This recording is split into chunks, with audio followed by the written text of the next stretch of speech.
নমস্কার, শ্রাবণী ধারার রান্নাঘরে সকলকে স্বাগতম। আজ আমি বানাবো ফুলকপি পনির। যারা নিরামিষ খেতে একদম পছন্দ করেন না তারাও এটা চেটেপুটে খাবেন। দেখে নিয়ে যাক আমি কীভাবে ফুলকপি পনির বানাই। এখানে পনির আমি এইভাবে কিউব করে কেটে নিয়েছি, আলু ডুমো ডুমো করে কেটে নিয়েছি, ফুলকপি ছোট ছোট করে কেটে নুন হলুদ দিয়ে একটু ভাপিয়ে রেখেছি। এখানে আমি একটা মশলা রেডি করে নিচ্ছি। দুটো কাঁচা লঙ্কা, একটু আদা, একটু টমেটো আর 4টে কাজু বাদাম একটু জল দিয়ে ভালো করে পেস্ট করে নিচ্ছি। আর এই দিকে আমি কড়াইয়ে তেল দিয়ে দিয়েছি। তেল গরম হয়ে গেলে পনিরগুলো আমি ভেজে তুলে নেব। পনির আমি ভেজে তুলে নিয়েছি।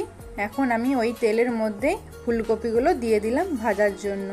ফুলকপি একটু ভালো করে ভেজে নিচ্ছি। ফুলকপি হালকা ভাজা হয়ে এলে ডুমো ডুমো করে কেটে রাখা আলুগুলো ফুলকপির সঙ্গে ভাজা করতে দিয়ে দিলাম। আলু ফুলকপি এখন লাল লাল করে ভাজা হয়ে গেছে। এবার তুলে একটা পাত্রে রেখে দিচ্ছি।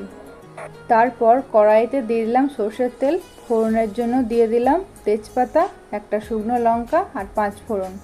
দিয়ে 5 ফোড়নের একটু সুন্দর গন্ধ বের হলে দিয়ে দিলাম বেটে রাখা মশলাটা। একটু ধুয়ে জলটাও দিয়ে দিলাম। তারপর ভালো করে ভেজে নিচ্ছি যতক্ষণ না মশলার কাঁচা গন্ধ চলে যায়।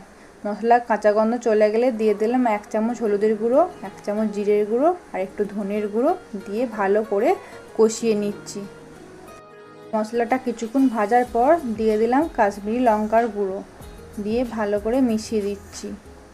মেশানো হয়ে গেলে দিয়ে দিলাম অল্প একটু জল, দিয়ে ভালো করে কষিয়ে নিচ্ছি যতক্ষণ না মশলার গা থেকে তেলটা ছেড়ে দেয়। দেখুন এখন মশলার গা থেকে তেল ছেড়ে দিয়েছে। এবার ভেজে রাখা আলু আর ফুলকপি দিয়ে দিলাম, দিয়ে ভালো করে কষিয়ে নিলাম। তারপরে দিয়ে দিলাম ভেজে রাখা পনিরের টুকরো, দিয়ে ভালো করে মিশিয়ে নিচ্ছি। মিশানো হয়ে গেলে দিয়ে দিলাম পরিমাণ মতো গরম জল। জল দিয়ে একটু নাড়িয়ে দিয়ে দিলাম পরিমাণ মতো লবণ। তারপরে ঢাকা চাপা দিয়ে আমি কিছুক্ষণের জন্য রান্না করে নেব যতক্ষণ না আলু ফুলকপি সিদ্ধ হয়ে যায়। এবার 15 মিনিট পর আমি চেক করে নেব ফুলকপি আলু সিদ্ধ হয়েছে কি না। এখন আলু ফুলকপি খুব ভালোভাবে সিদ্ধ হয়ে গেছে দেখুন।